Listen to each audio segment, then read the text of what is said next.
enemies, basically how their difficulty works is like each area, it's almost like in each area, each enemy has its own level cap. Because like as you level up, they increase, but then there is a certain point where they stop leveling up. Yeah, the first area. Yeah, like eventually, like level 7 or something like that. Yeah, it's 10 is like the maximum they'll go. Yeah, and each area just kind of basically if you go really far in the game and then come back, they're not going to all be your level. They will be bitch easy. Yeah. Then there's the duels that you can engage in, just running around. If you're playing with friends, you can melee each other, and then you'll start a duel right there. Yeah, you have to melee each other, and then they're like, you want satisfaction, whatever the hell it says. Yeah, whatever it says. And then it goes into a duel, and then you just kill each other, and yay, haha, you lost, douchebag, in fact. And then there's 3 types of shops? Yeah, there's the weapon shop, the ammo shop, and then Zed's medical shop. Yeah. And they're like little vending machines. Yeah, they're vending machines. And then another thing that I liked is that not one place gives you more money for weapons any different than any other place. So you can just sell it wherever. It doesn't matter which one you go to. They'll always give you the same amount of money. But in turn, you always want to go to the newest ones because they always have the best weapons. Right, exactly. And then one thing that's neat is they have the items of the day. Yeah. In each of the things. It's just like this one item that's like a really good item, and sometimes they are cheap. Sometimes they're kind of stupid. Yeah, sometimes they aren't worth it. And either they're gimmicky or they're like a common weapon. It's like, why you got this in the weapon of the day? Yeah. I know, I've had that before. I look at that and be like, well, that blows. And then you just look at the regular items. Yeah, you look like the regular items. They're a lot better than the weapon of the day. Yeah. Oh, yeah. And then I don't know, just kind of more another basic thing I just remembered is you can run forever. Yeah. Infinite sprint. That's fine. Yeah, and another thing that I do like, the difference from other games, is you can reload while running. Yeah, that's pretty cool. So you can beat the fucking feet out of there and reload all your weapons at the same time. And turn around, shoot at whatever's chasing you. Exactly. So, and then just as far as, I don't know, they said they were actually going to release a multiplayer DLC. But, again, each person's game will be different than your friends, as far as weapons go. And especially the fact that, like, me and John, we have the same guy. We're really, pretty close to the same level, and we still have, like, completely different stuff. Mm-hmm. I do wish you could trade, like, items and especially money between legitimate trading. Yeah, well, you can't even trade money at all. Yeah, you can't trade money at all. You can't even, like, drop any kind of money, which, I mean, it's not like you want to meet random people. And be like, here's, $100 right on the roll. 100 isn't a lot, but but the beginning of the game. Yeah, but like you can't. If you want to trade weapons, you have to drop it on the ground. Yeah. And then pick it up. Yeah. So if you have that douchebag friend that walks up and goes, "Hey, how's it going, Snatch?" Like fucking ass. You've done that a couple times, John. Max doing the ammo drops when we take them all. Yeah. That was fun. He just. Yeah, that is one way you can kind of break the game, though. If you have a friend that's really far in the powering story, through the game because they don't care to have fun. Yeah. Call level 40-something while you're level 20. 45 when we're 20-something. And you can sell he comes into our game sometimes and drops, like, level 50 weapons, and, like, we sell them for, like, millions. Yeah. And get a lot of money, so that's nice. You can kind of break the game like that. Right. Yeah, you can get rich easily. Yeah. Very easily. Even if you don't do that, you get rich easily anyway. Yeah. And then they have challenges in the game. Yeah. They have, I don't know, it's like 50 different things maybe. Something it's like get this many kills with a shotgun. Yeah, and then like they increase amount, and by completing them you get experience. Yeah. So, and then there's kind of like in each type. They don't really exactly organize it. All they do is they just have the name of the challenge kind of like farther than the one before it, as far as like over how much space. Yeah. So it's fairly easy to kind of figure it out. Yeah. And then, but yeah, it's kill enemies, in this way, like incendiary or corrosive. And then hope they release a good like an actual online multiplayer one. Using like the arena and stuff. Yeah. Or, like new areas or something like that. Oh, yeah. It would be a lot of fun. There's already tons of areas anyway. Yeah. And so. Then, but yeah, just, a lot of fun. Really, the only problems with the game, small things. Things that really, if you care about, then you shouldn't be playing games. Because it happens in most games. It's like, this guy's glitching out. Why do you like Fallout 3 then? Yeah, basically, it's kind of like the inverse of Fallout 3. If you need to think of, relative. It's like if Fallout 3 had multiplayer.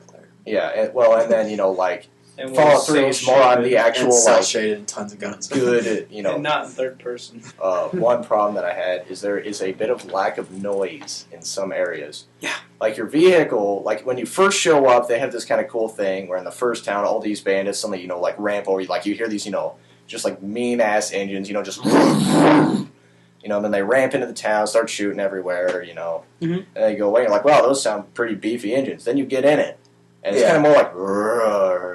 Hearing some of the tapes sometimes. Yeah, like the tapes will cut out. Yeah, which is that's really the other annoying. thing. Part of the story they introduce is by these little tapes, kind of like a BioShock sort of thing. Yeah, but again, looks exactly like them. I listen to it because I'm trying to get the story, which is sad because I shouldn't have to try. It should be, a story should be able to pull you in, hook you. But this is just kind of like you really don't care. Yeah, you could beat it and really just not feel bad. You could beat it and not know what the hell happened, and you wouldn't feel bad. Exactly, and that was another thing that we were talking about is that there's a bit of a problem with things making sense in some areas because you'll have a person there's like in an open doored house in the middle of an area surrounded by enemies that you had to get your ass kicked. For some reason they never attack him. Or anything. And they're just like, oh, hey, how's it going? It's like, you like my house? And you're like, do you know what I just went through to get here, man? I almost died. How the hell are you still alive? Yeah, exactly. Must have some kind of crazy rocket launcher. Yeah, a shotgun rocket launcher. Rocket launcher to shoot shotgun. They must be legendary. What? It's a total opposite background. That sucks. A rocket launcher that shoots shotguns. Yeah, when it hits them, it doesn't blow up. It shoots a shotgun. Right? Oh, okay. Ow. But yeah, and then when you die, you teleport back to the new U station. The nearest one. Yeah, which is basically just these little places that you can change how your character looks by 3 colors. Yeah, and if you're really far in the game, it costs a lot of money. And I mean, I know it determines on how much money you have. It is relative. If you have $1 million, it'll take away $100,000. Yeah. Which is ridiculous. So, there is a reason to try. But if you have 1,000, you only take $10 away. Yeah, so, it's really not all that bad, because pretty much when you have that much money, you're like, oh, who cares? Yeah, when you have that much money, it's like, oh, I'll just go fight the final boss again and just... Yeah. Oh, that's another thing. Bosses just come back. Yeah. You kick their ass, you go away and back. But if you're just like, what, I want, a good chunk of XP or something, or I just want to do something, you can go back to where the boss was and then just fight him again. I think quests have levels. Yeah, which we didn't realize until it was too late. Yeah, I didn't notice that either. And then one thing that's kind of neat, though, is if an enemy's hard, when you put your reticle on them, it'll have an exclamation point if they're, hard. But, the flashing red skull if it's like, you idiot, turn around and run. Yeah, it's like, you cannot beat him. Yeah. Yeah, you do 1 damage, a.k.a. Mothrack. Fucking Mothrack, ridiculous. But, so, if you feel like just, going back through and killing everybody again. Or feel like losing a lot of money. Just go ahead. Knock yourself But, out. Anyway, back to what I was saying about the noise, though. One thing that bugged me is in the cars, not just the engine, but there is no tire noise.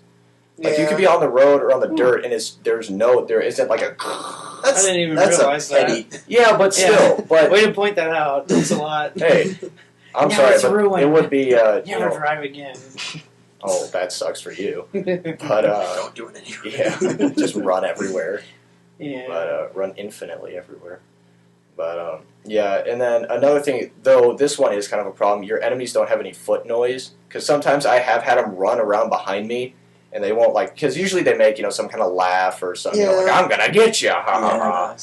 But sometimes they don't say that, and then they run up behind you, and there's no, foot pattern, so it's just... Stab, stab, stab, what the hell, and then you have to... Yeah, that's happened to me a couple times, too. But, It's not game. Yeah, it's not bad. It's not, horrible, but, it would have been lots of little nice. Things with this game they could have improved on, but... Yeah, but again, the overall quality, package. It's good.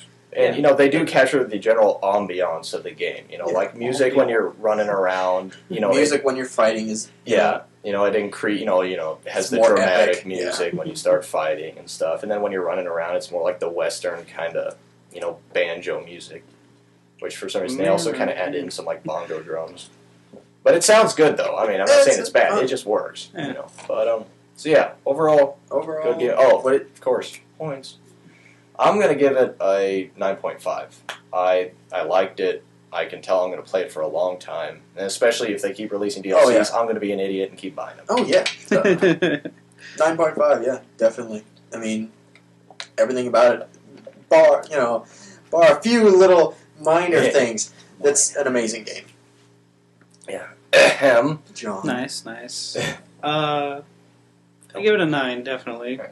Like, there was, like you said, a couple things. Yeah. It kind of got there, but it's not the best game ever, but it's a good fucking game. Yeah. It's a good game. It was worth the money. I don't feel like I got gypped. Yeah. And again, like some other stuff. When it comes to spending more money on other stuff, yeah, you could do worse. Yeah. Mm-hmm. Could have done a lot worse. Definitely worth it, though. If you like shooting games with a shitty storyline, kind of RPG element to it. A lot of fun, a lot of customization, few problems. Get it. Get it now. Now.